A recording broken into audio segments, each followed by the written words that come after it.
نحمده ونصلي ونسلم على رسوله الكريم اما بعد۔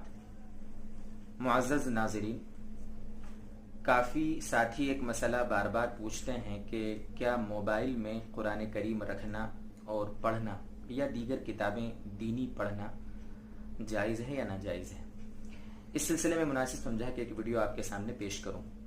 دیکھیے، عام طور پر جتنے بھی ارباب افتاء ہیں، یعنی مفتیان کرام ہیں، ہمارے اکابر علماء کرام ہیں، تو سارے علماء نے تقریباً اس کو جائز قرار دیا ہے کہ جس طرح ہم قرآن کریم کو اوراق کی شکل میں، یعنی جو عام طور پر قرآن کریم ملتا ہے اس میں جو پڑھتے ہیں، تو اس میں جس طرح پڑھنے کا ثواب ہے اور پڑھنا باعث سعادت ہے، ٹھیک اسی طریقے سے موبائل میں بھی قرآن کریم پڑھنا جائز ہے۔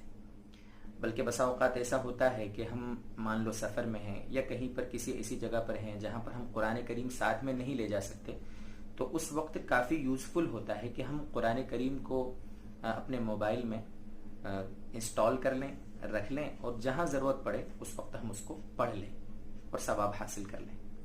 بس ایک دو مسئلے ذہن میں رکھیں کہ جب اسکرین پر قرآن کریم اوپن ہو، کھلا ہوا ہو، تو اس وقت ہمیں جب پیج پلٹانے کی ضرورت پڑے گی تو اس وقت عام علماء کا یہی کہنا ہے کہ باوضو ہونا ضروری ہے۔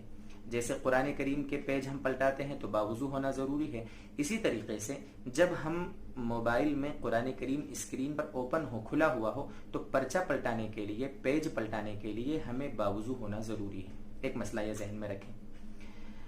دوسری بات یہ کہ پھر اشکال بعض ساتھی یہ کرتے ہیں کہ موبائل میں قرآن کریم موجود ہے اور اسی موبائل کو استنجا خانے میں، ٹوائلٹ میں انسان لے کر جاتا ہے، تو یہ تو بے ادبی ہوتی ہے۔ تو ہم یہ کہیں گے کہ وہ قرآن جو ہوتا ہے وہ سافٹ ویئر کی شکل میں ہوتا ہے، وہ ایپ کی شکل میں ہوتا ہے۔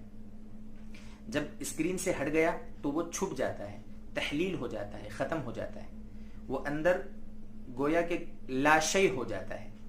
اب اس کو قرآن کریم کا حکم نہیں کہیں گے۔ اس لیے جس موبائل میں اگر قرآن کریم موجود ہو تو اس موبائل کو استنجا خانے لے جانے میں کوئی حرج نہیں ہے۔ بس یہ دو تین باتیں اگر ذہن میں رکھیں گے تو انشاءاللہ یہ مسئلہ کلیئر ہو جائے گا۔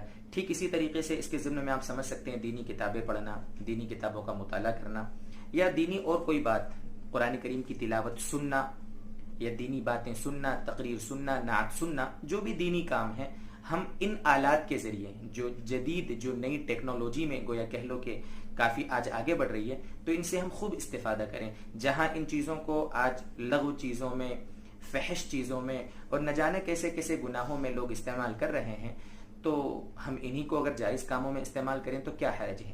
یہ جو ویڈیو بنائے جا رہے ہیں اس کی وجہ بھی یہی ہے کہ جہاں آج بہت سارے لوگ پتہ نہیں کیسے کیسے گناہ ان موبائلوں کے ذریعے سے اور جدید چیزوں کے ذریعے سے کر رہے ہیں، تو ہماری ایک چھوٹی سی کوشش یہ ہے کہ اس کے ذریعے سے کم کچھ اچھی باتیں امت میں پھیلیں۔ اس کے ضمن میں آپ کے سامنے یہ ہم نے ویڈیو پیش کیا۔ اللہ تبارک و تعالی ہم سب کے لیے عمل کرنا آسان فرمائے، عمل کی توفیق عطا فرمائے۔